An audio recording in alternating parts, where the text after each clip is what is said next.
Yeah. Buenos dias. Assalamu alaikum. Ciao. Ni hao. Hola. Good morning, good morning, good morning. It's Ken at 10. How are you today? If you haven't been here before, then thank you very much for coming. It's because it's Ken at 10, because it's 10. I'm Ken. That's why we call it Ken at 10. Hope you're having a good day today. As you may be able to see, beautiful sunshine here in SW16. We are estate agents and we're based in Norbury, and we come on every day at 10 o'clock to talk about the property market and all things generally, really. Waiting for the big Boris announcement today, aren't we? Wonder what's going to happen there. I think we kind of know, don't we?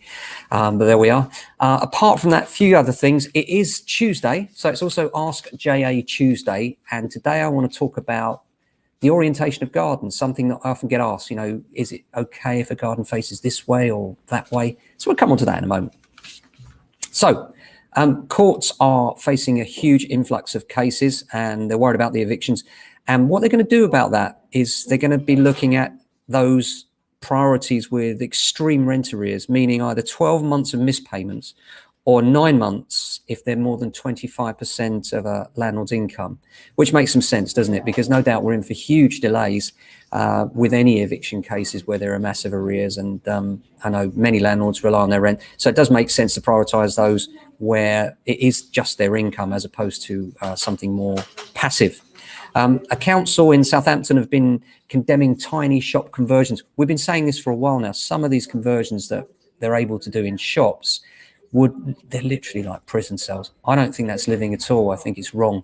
And I think the councils really are wrong. I know they've got to provide accommodation for the homeless and everything else, but if it's worse than living standards should provide, then is that really accommodation, or is it the council getting away from their real obligation? I don't know. Anyway, frustrating that they're able to do such tiny, tiny spaces and then the developers can milk the profits out of that for me. If you're watching us live, then show me, say hello. Always good to hear from you. Now, garden orientation, important for some, not important for others. What do I mean by this? Well, when you're looking at a house, which way the garden faces makes a difference to some, certainly does to me in terms of what you enjoy and what your lifestyle is. So for instance, I like houses that face east to west, where particularly if I had a choice, the kitchen was in the front of the house and the evening room was in the rear. And the reason for that is that when you get up in the morning, ideally, in my view, what you want to see is the sunshine. First thing in the morning, boom, there's the sun rising. I always think that's lovely. And you would see that if you were facing east. So if the front of your house faces east, then you'll see the sun set ahead of you. And then, of course, the great benefit of that is directly afterwards, when you come home from work in the evening, look out your back door. And what have you got all over your garden? The sunshine, because it's come over your house and then you can watch it set directly opposite. And I love to watch the sunset. Many of you will know that I photograph sunsets, and often they're just literally sat out in the garden or just in the bedroom looking out. And I love to see a sunset, something very beautiful about that for me. So for me, a west-facing garden is fantastic. South is the in-between and gets lots of sun all day and is the best for gardeners, apparently, because if you're east to west, you tend to get more shadows. If you do go for a house that has a north-facing garden, it's not the end of the world. What you got to think about is, why is a north-facing garden a problem? And for some it isn't, and I'll tell you why. West and south-facing gardens can get very, very hot in the rear of the house, and that can be a problem for some.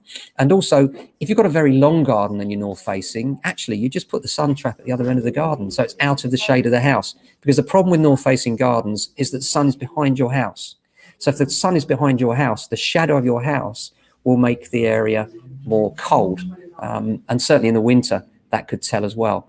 So in terms of orientation, you want a south or west facing garden if you love your sunshine and like your garden, ideally. But it shouldn't be a deal breaker, and it's not a deal breaker for most. Most people don't insist on that orientation. If you're interested in it and you would like a south or west facing garden, get yourself an app on your phone. There's plenty of compass apps, and stand at the back door with your back to the back door and point and see which way it's facing. And it's quite revealing. And sometimes you'll think, oh yeah, look, I can see where the sun is now. It makes sense when I'm looking at on the compass. But certainly orientation of gardens, big thing for some. Certainly for me, I would always love a house with a west-facing garden, because seeing those sunsets of an evening is quite rewarding for me. Love nothing more. And you should consider that if you're buying. Apart from that, busy day today. We've got a number of things going on, inspections, a couple of videos going on. Again, lots of new take on, still really, really busy on that. Noticed at the weekend, the EWS scandal is still rife. And this is the external wall surveys in relation to flats. Many, many blocks now struggling to sell because they don't have the certificate, and this is becoming a real frustration.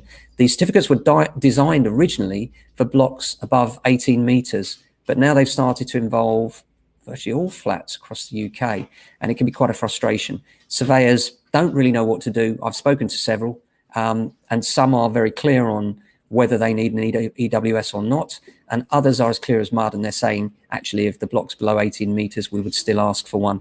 The mortgagees, again, take their advice from the surveyors. If the surveyor wants a certificate, then the certificate must be provided. And quite often, there just aren't enough surveyors, let's face it. And this is the problem. So, you know, that's a big thing. And I see that growing. Big article in the Sunday Times covering that, 2 pages, explaining the whole thing, and quite frustrating. So my heart goes out to you if you're in the middle of that. Apart from that, we're looking forward to quite a busy week, actually, in terms of, just looking through the diary now, in terms of valuations. They're just not slowing down, and I'm not complaining because we love to be busy. Be interesting to see what the lockdown measures bring. Got to bring Georgia Ladbury back on as well. Georgia, as many of you will know, did our first chat about coronavirus and did predict the second wave. And we'd like to have her back on the show to explain to us what the second wave will mean and what we can do about it. She wrote a very interesting article explaining, you know, a lot of people are saying, well, it's unfair that we have this thing where we can mix with our families, but we can't mix with our friends in our homes, but we can go to a restaurant. And she, I thought, described that very eloquently. What she said was, imagine if you're having a barbecue at home with friends, have a few too many drinks, you tend to hug a bit more. Then all of a sudden it rains, you go indoors, bring your glass, but maybe it's not your glass, maybe it's somebody else's. Then you go into the lounge, have a few more drinks, more likelihood of cuddles, hugs, kisses.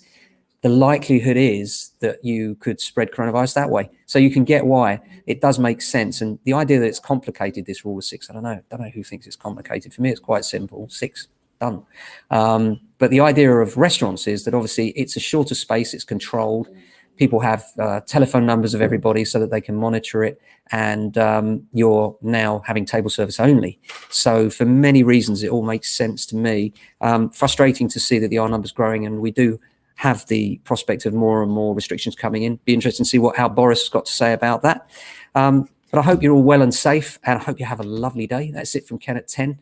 See you all same time, same place tomorrow.